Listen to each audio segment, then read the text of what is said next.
Oi pessoal, tudo bem? Então agora a gente vai estar começando a segunda parte da biologia molecular, certo? Na aula de hoje nós vamos falar sobre a duplicação ou replicação do DNA, depois a gente vai falar da transcrição e depois a gente vai falar da tradução, beleza? Então essa aula eu resolvi dar no quadro porque ela é muito esquemática, são muitos processos e fica muito mais fácil eu apontando e mostrando isso para vocês no quadro. Mas não precisa se preocupar que eu vou passar o material, a aula em PowerPoint para vocês também, tá? Então vocês terão esse material escrito. Importante, para vocês entenderem a aula, vocês precisam seguir essa ordem do vídeo. Assistir primeiro o vídeo de duplicação, depois o vídeo de transcrição e por último o vídeo de tradução, tá? Então vocês terão esses 3 vídeos e precisam seguir essa ordem para fazer sentido para vocês, beleza? Então, começando pela duplicação ou replicação do DNA. Qual é o estímulo para o DNA se duplicar, para o DNA formar dois? De uma formar dois. Esse estímulo se deve a partir do crescimento ou do início do crescimento ou divisão celular, tá? Então, no momento em que a célula vai se dividir, né, que nós temos o ciclo celular, no momento em que ela termina o G1, que vocês verão na próxima aula, que é um processo onde há muita síntese de muitas macromoléculas ali na célula, ela vai estar se preparando, ela vai estar entrando em um processo de divisão, de duplicação do DNA, tá? Então, esse ciclo celular, esse início ali desses estímulos para a divisão, é onde vai estar ocorrendo a duplicação do DNA. Isso é o que a gente chama de fase S do ciclo celular, beleza?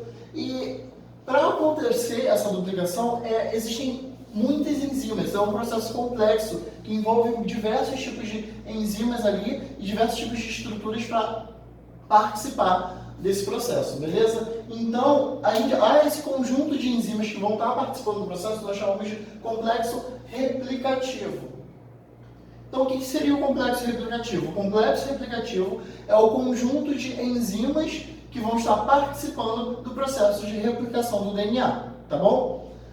Como existe diferença no processo de duplicação de procariotos e procariotos, existem algumas diferenças sutis, mas a principal diferença é que em procariontes essa duplicação ela é unidirecional, enquanto em eucariontes ela é bidirecional. E por que isso acontece? Lembra que em procariontes o DNA ele é circular? Então, se o DNA ele é circular, começa a duplicação, ela pode começar. Pensa em procarionte, o DNA é circular, então a replicação ela pode começar aqui, ela vem e termina aqui nesse mesmo ponto, certo? Então, por isso ela vai ser unidirecional. Já em eucariontes, essa replicação é bidirecional, porque nós temos duas fitas, não que não tenha, né? Mas nós temos duas fitas que não são circulares, né? Elas são uma enrolada no outro lado da outra. Então, aqui vai ter a extremidade 5 linha, 3 linha, e aqui 5 linha, 3 linha. Certo? E lembra que o sentido que eu falei com vocês na aula de ácidos nucleicos sempre é de 5 linhas para 3 linhas? Então ela vai ser bidirecional por isso, porque vai ter que replicar daqui para cá e depois daqui para cá. Certo?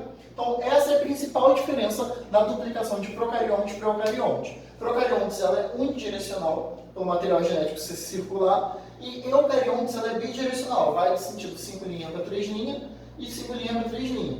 Beleza? Ok.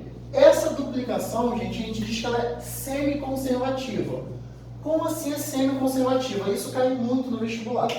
Quando o material genético, então uma dupla hélice, ele se replica, o que acontece é que essa dupla hélice, onde estão ocorrendo ligações aqui das bases nitrogenadas vocês vão lembrar, né, que é ligações de hidrogênio,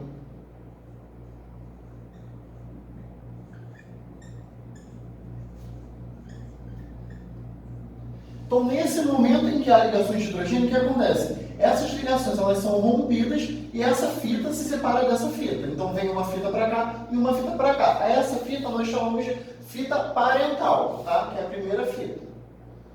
Certo? Então, a partir do molde dessa fita parental e dessa fita parental, vai ser sintetizada uma outra fita. Tá? Então, essa aqui é a recém-sintetizada. Tá? E elas vão ser sintetizadas a partir de qual? A partir do molde dessa parental, certo? Tranquilo? Então, se aqui tinha uma adenina ligada a uma timina e separa, nessa fita recém-sintetizada vai ocorrer o quê? Vai ter que formar uma timina aqui e uma adenina aqui, certo? Então, é assim que funciona, e por isso que ela é semi-conservativa.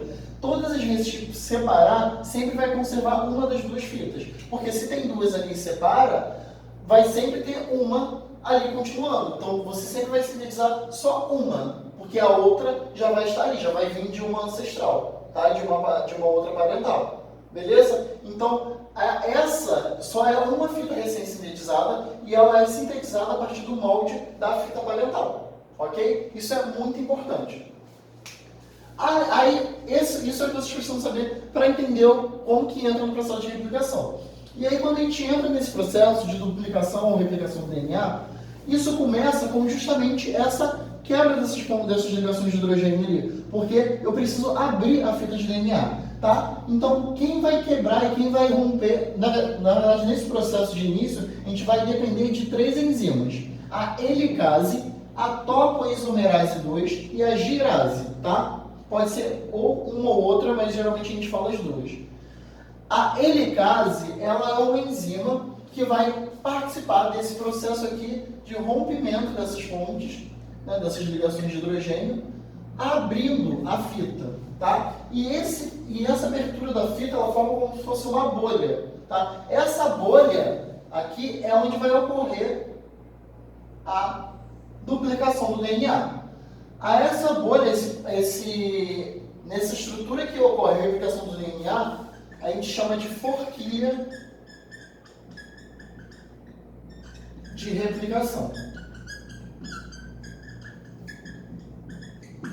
Ok? Então temos a helicase, que é uma enzima que vai estar rompendo as ligações de hidrogênio, induzindo assim a abertura da fita, e nessa região, nessa bolha de abertura aqui, nessa bolha onde vai estar ocorrendo a replicação, nós chamamos de forquilha de replicação. Só que assim, vocês entendem que o DNA ele é todo aglomerado, certo? A molécula de DNA é muito grande, então para ela conseguir ficar no núcleo, ela tem que ficar toda enroladinha.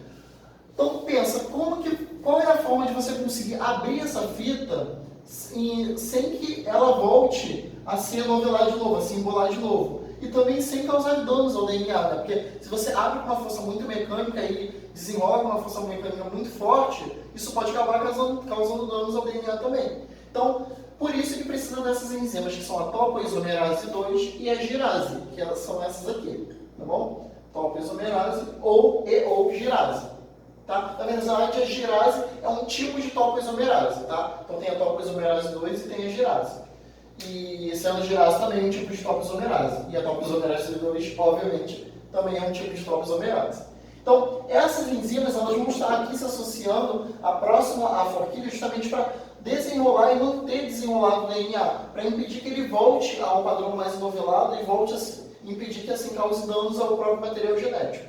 Beleza? Então, para iniciar o processo, eu preciso dessas enzimas aqui. Por isso, e justamente por isso, a gente diz que a fase de duplicação do DNA, ela está no ciclo celular, mas ela vem depois da fase G1, porque é necessário ocorrer a síntese de proteínas, a síntese de muitas enzimas que vão estar participando desse processo. Então, nessa fase G1, vocês vão entender melhor na próxima aula, repito, é que vocês vão entender por que é tão importante ter uma fase de síntese de proteínas antes da fase de duplicação. Porque esse complexo replicativo, ele envolve uma diversidade muito grande de proteínas, tá? Então, essas proteínas, elas são sintetizadas justamente nessa fase G1 para que ocorra a duplicação do DNA, certo? Então, para iniciar a duplicação, precisa ocorrer isso. E como vai ocorrer a duplicação propriamente dita? São 2 fitas, certo? Então, eu tenho aqui uma fita que vai 5 linha, 3 linha, e aqui 5 linha, 3 linha. Lembrem lá da aula de ácidos nucleicos que a gente falou disso. O sentido sempre é 5 linha, 3 linha. Sempre, tá? 5 linha, 3 linha. Qual é o problema? Então, o problema é que assim, eu sou destro. Então, estou escrevendo com a mão, eu tenho que escrever, imagine que eu tenho que escrever com a mão direita, é tranquilo. Mas se eu tiver que escrever com a mão esquerda, vocês acham que vai ser tão tranquilo assim? Não, já tentaram escrever? Quem é destro já tentou escrever com a mão esquerda? É muito difícil. Então é muito difícil você conseguir duplicar de baixo para cima. Duplicar no sentido como se estivesse de cabeça para baixo, entende? Então, por isso vai ter uma fita que vai ser mais fácil de replicar e vai ter uma que vai ser mais difícil. Essa fita que é mais fácil de replicar, porque ela é replicada de uma vez só, a gente chama de contínua, porque ela já está no sentido 5 linha, 3 linha. A fita que é mais difícil de replicar, porque ela vai ter que sofrer uma replicação aos poucos, ela é chamada de fita descontínua, porque o sentido 5 linha está no final, então é como se ela estivesse de cabeça para baixo, digamos assim. E se você olha a fita, você vê 3 linhas, 5 linhas.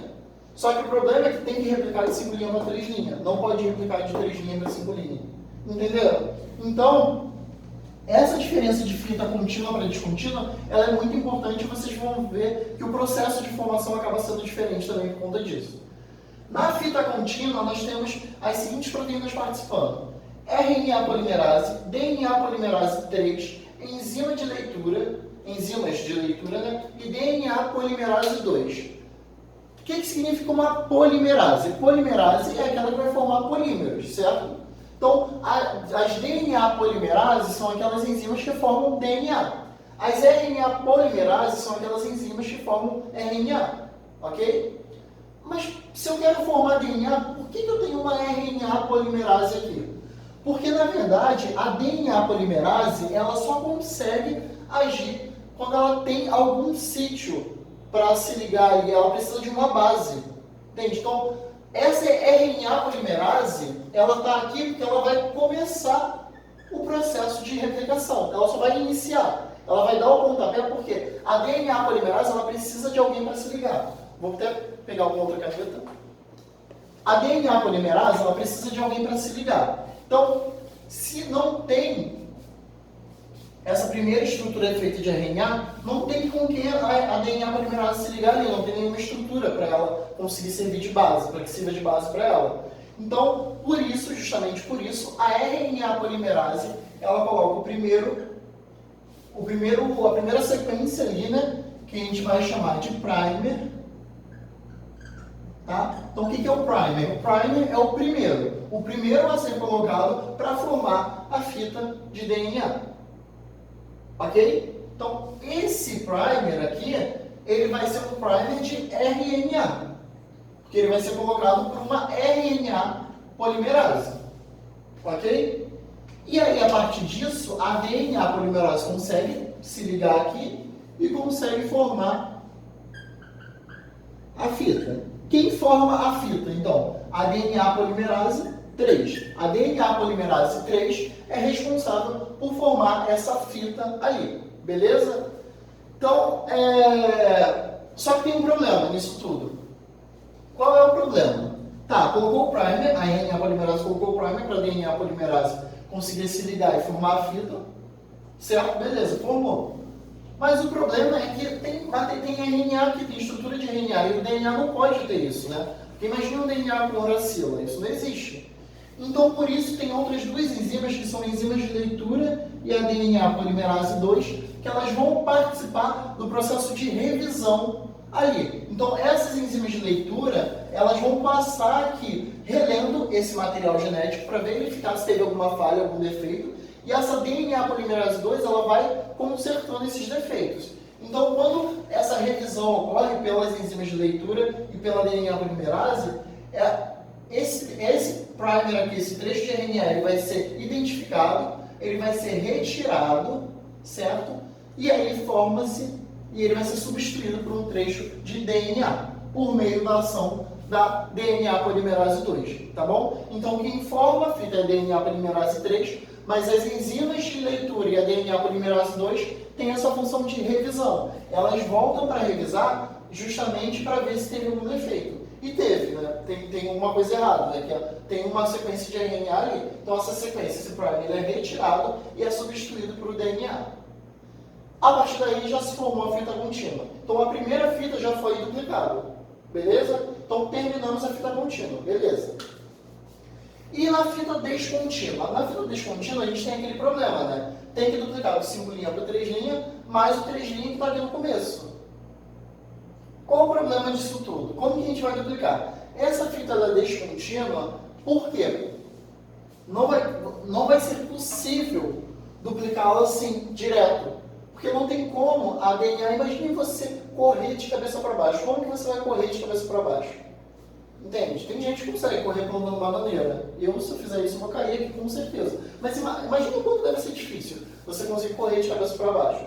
Então, ela vai ter que ser duplicada aos poucos, de pouquinho em pouquinho. Então, a RNA polimerase, que ela tem a mesma função de formar o primer, a DNA polimerase 3 tem a mesma função de formar a fita, enzimas de leitura e a RNA polimerase 2 também tem a mesma função, tá? Então, esse processo, se a gente colocar primer, DNA polimerase 3 se ligar, formar a fita, enzimas de leitura e DNA polimerase 2 revisarem, é o mesmo, é a mesma coisa, tá? Qual é a diferença?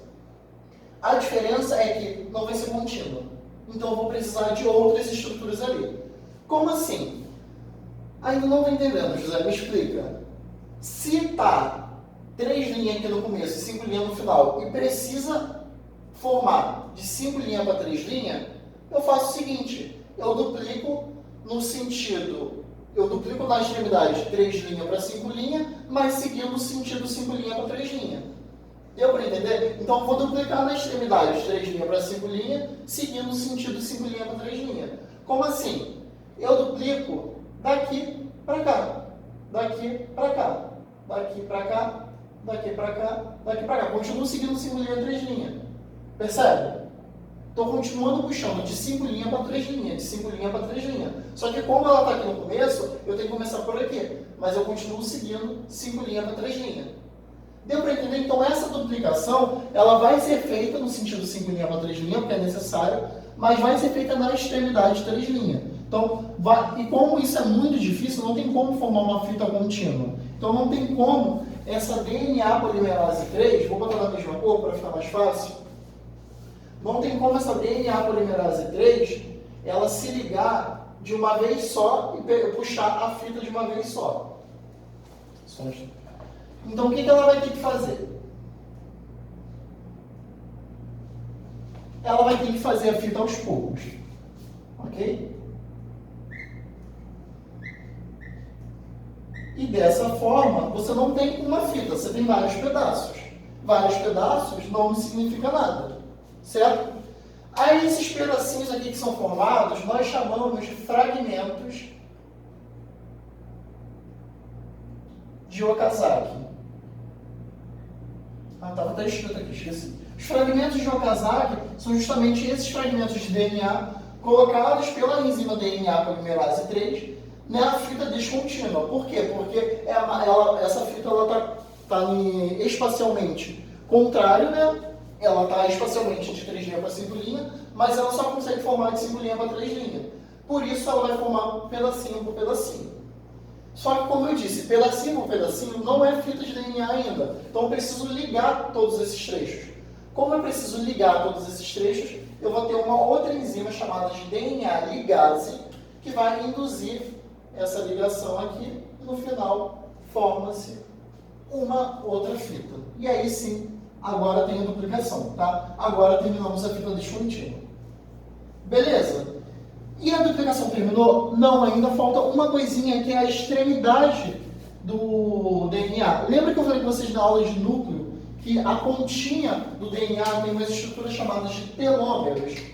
Esses telômeros são capinhas do DNA que vão ser muito importantes serem participarem desse processo de duplicação. Né? Por quê? Porque senão, se ela não participa, ela vai ser encurtada, chegando ao momento que ela pode até chegar a não ter, né? Ou ficar muito pequena. E esses telômeros que estão aqui na extremidade, eles são uma capinha importante para a proteção ali do DNA, importante porque vai estar contendo material genético importante ali também, certo? Então, esses telômeros, para participar, a enzima responsável por essa finalização ali da duplicação nessa região dos telômeros é chamada de telomerase, tá? Então a telomerase ela vai participar do processo de duplicação no final, finalizando a duplicação ali nessas extremidades, nessas pontinhas de DNA que são os telômeros. Lembrando que se há um encurtamento muito grande dos telômeros, isso pode gerar muitas doenças, muitos problemas, podendo inclusive induzir a célula a ativar a apoptose, que é a morte celular programada, certo? Então, os telômeros eles são muito importantes também para finalizar esse processo de duplicação. Beleza? Então, era isso que eu queria falar de duplicação do DNA, espero que tenham entendido. Lembrando que esse tem que ser o primeiro vídeo, depois desse assistam de transcrição, tá bom? Beijo grande, até o próximo vídeo.